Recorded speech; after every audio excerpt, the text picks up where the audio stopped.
Hi, I am Professor Orion, and I will be your facilitator for the Orion Learning, Marshalling and Headset course, along with Professor Learning. Hi everyone, I'm Professor Learning. As part of this course, we will learn the following. 1. Marshalling signals and guiding the aircraft to its parking slot. 2. Pushback operations with tow bar and tow truck. 3. Pushback operations with tow bar-less tow truck. During this, we will also learn the role of proper communication in preventing accidents and incidents. Well, Professor, the aircraft has just come in. So, should we start the class? Yes, Professor. As you can see, the aircraft has reached the exit ramp and is now ready to be brought to the parking bay, and the person responsible for this is the marshaller. And now, the captain has seen the marshaller and starts steering the aircraft towards him. The captain seems to have drifted a little to the right. But there is no harm done, as the marshaller safely signals him back to the correct position.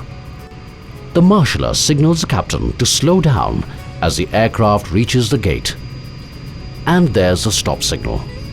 But of course, his job is not done yet. He is waiting for the ground staff to put the chocks in, and once that is done, he signals the captain. The captain acknowledges.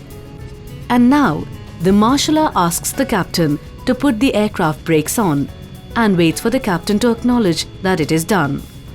Finally, the marshaller signals to the captain to cut engines, and only after he receives the acknowledgement does he salute the captain, signaling that his job is done, and leaves the apron. Well, Professor, that was an easy introduction to marshalling. But there is much more to it, isn't there? Yes, Professor. So why don't we ask the marshaller himself to demonstrate and take us through the various signals? That is an excellent idea, Professor. Hello, marshaller. Hi, professors. How may I help you today?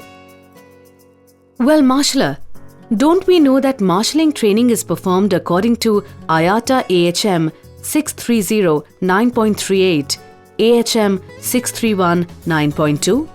Well, could you demonstrate each of the signals as we take you through them, please? There are different marshalling signals for aircraft marshalling and for ground support equipment. Let us first start with aircraft marshalling. Let us start with the basics. A marshaller uses two tools of the trade, his hands and his wands. In the night, the wands can be illuminated ones for proper visibility. The important things for any marshaller to remember are: check that the wands are in serviceable condition. Be present at the gate at least 15 minutes prior to aircraft arriving. Ensure that the equipment restraint area is clear of any obstructions.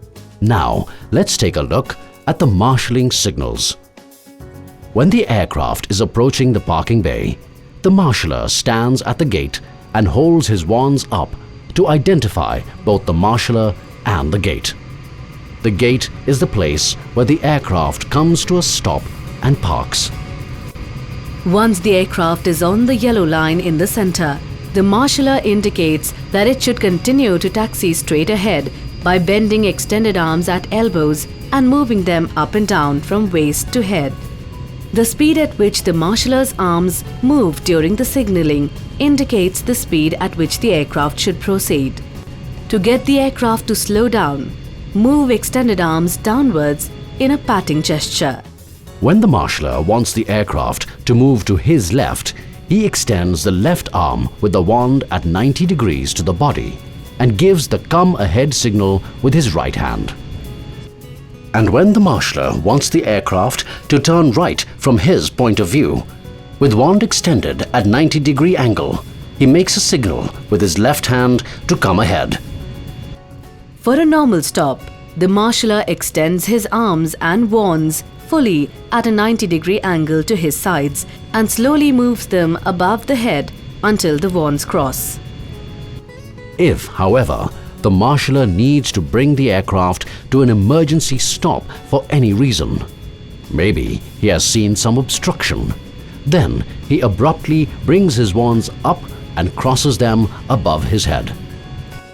When the marshaller wants the aircraft to hold position for some reason, he extends his arms and wands downwards at 45 degrees to the sides and remains that way till the aircraft is clear for the next maneuver. Once the aircraft has come to the required position, the marshaller waits for the ground support staff to insert chocks and then signals to the captain that the chocks are in place by moving the wands inwards in a jabbing motion till the wands touch. And once the captain signals that brakes have been set, the marshaller signals the captain that he can cut engines by extending left arm upwards and with the right hand taking the wands to left shoulder and drawing it across his throat in a slicing motion. When the aircraft has moved out of the marshaller's area of operation and he needs to pass the aircraft to the next marshaller, he points both arms and wands up and outwards towards the direction of the next marshaller. When the aircraft comes to the desired position and chocks have been inserted, the marshaller signals to the pilot to set brakes. He holds a hand up just above shoulder height and closes it in a fist and does not move till the pilot acknowledges that brakes have been set. Similarly, while asking the captain to release brakes, the marshaller ensures eye contact with the captain and releases the closed fist. The signal by the marshaller to the captain to start engines is to raise his right arm with wand pointing up. In case the marshaller spots a fire somewhere on the aircraft, he continuously moves his right hand in a fanning motion from shoulder to knee while pointing the left wand to the area of the fire. When the marshaller needs to tell the pilot to connect the ground power unit, he will stand with both arms above his head, with the right hand pointing straight upwards and the left palm placed at right angles to his right hand. He then moves his right palm upwards till his fingers touch the center of his left palm at a right angle.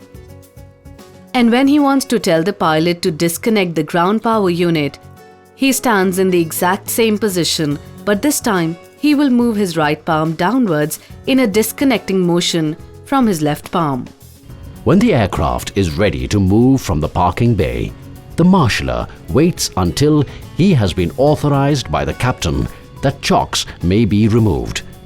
He confirms that ground support has removed the chocks from the aircraft wheels and then informs the captain by extending his arms and wands fully above his head, turning the wands outwards in a jabbing motion. Once all checks have been done and the aircraft is ready to taxi, the marshaller performs a standard military salute with his right hand or wand to send the aircraft on its way. Remember, we have to maintain eye contact with the flight crew till the aircraft has begun to taxi and only then leave our station. Besides this, we do have some standard communication signals which are the thumbs up, which indicates an affirmative or an all clear, and the thumbs down, which symbolizes negative. When the marshaller needs to tell the captain to open or close doors, either fore or aft, he stands with right arm at side and left arm raised above head at a 45-degree angle, moving right arm in sweeping motion towards top of left shoulder.